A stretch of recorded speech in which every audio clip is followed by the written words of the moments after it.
The call of God in this hour is for people to move from the candlestick realm to the throne room.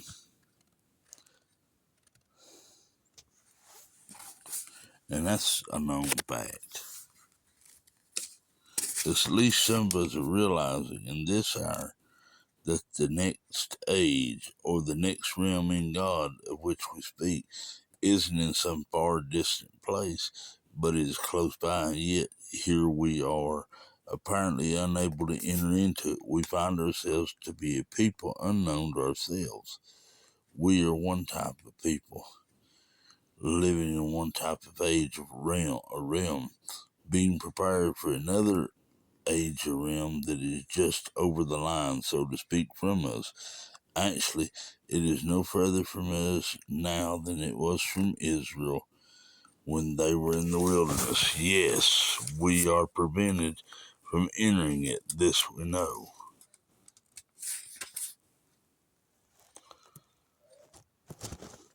After, much like Caleb and Joshua had to wander in the wilderness for 40 years until all the unbelievers died, after they could enter in, we had always been taught that all who came out of Egypt except Joshua and Caleb had to die before the rest of them could enter into the promised land. But this did not bear witness to our spirit.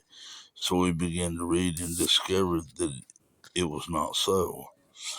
It did not work out like that at all.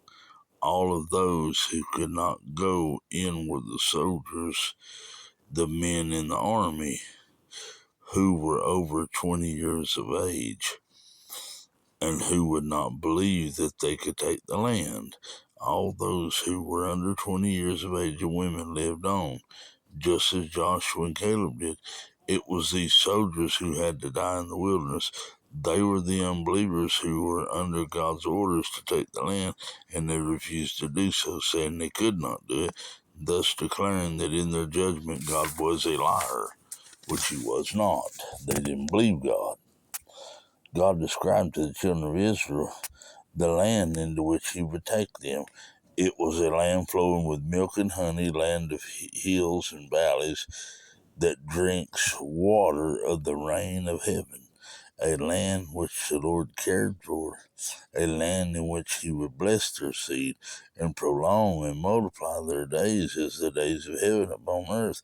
They would be placed in a land, a realm, beloved, in the spirit, a dispensation about which they knew nothing about, and they would be entirely different from anything they had known before. He commanded them as to how they should live and walk in the land, and what kind of people they would be unto him within this land, within this realm.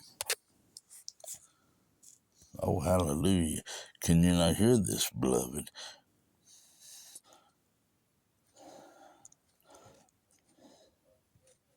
Now, multitudes of people today will not believe. We can have days right now that they are as the days of heaven on earth. They cannot believe it because they are looking for heaven away off somewhere amongst the starry skies. To people to whom God was speaking these words were a people of one type and of one dispensation. He was telling them something about the kind of people they were going to be and the kind of land in which they were going to live. It was a realm of which they had no knowledge. God told them that their future home was to be nothing like the land of Egypt they had left out of. The valley of the Nile was the richest known spot on earth, and so yet today. But God told them their future home was not so, for in Egypt they sowed their seed, they tread on the water wheel in order to water that seed. But in the promised land, they would have rain from the heavens. It was to be an entirely new realm with entirely new conditions and circumstances. It was to be a new age, a new dispensation, a new realm in God. And God was right then getting them ready to go in and take it and occupy it. it was to be as heaven on earth to them, or within the earth. That was all in the natural, earthly realm. God was preparing a people for another realm, another age, another dispensation in this realm of flesh. This is a type of what God is doing today. Most of us have no conception of what God is doing in our lives, within our bodies.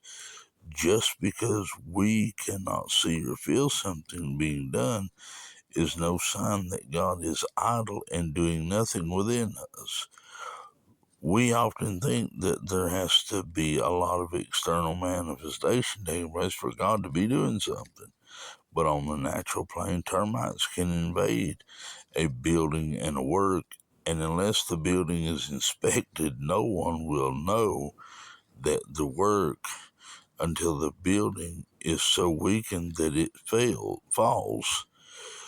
Just so we have little conception of that which God is doing in the lives and bodies of those people He is working within, and that He is preparing to be as His sons for the age which is to come. There is so much that we don't understand at this time, but we do know that God is working, preparing an elect company to bring deliverance to the whole of the groaning creation in the age of the ages that lie before us now. And I believe that we're slowly entering into that. As I have said, we too are in the same preparation. A people is being prepared for the coming age, and those who are being prepared particularly are not the Calebs. To a certain extent, the Calebs are being prepared in that they possess a different spirit and know and see and know that something different in God is coming. They are willing to wait in preparation. They're willing to wait and rest and wait. Even in the midst of unbelief, they're going to wait and rest. God's time to enter into the next stage of realm in God.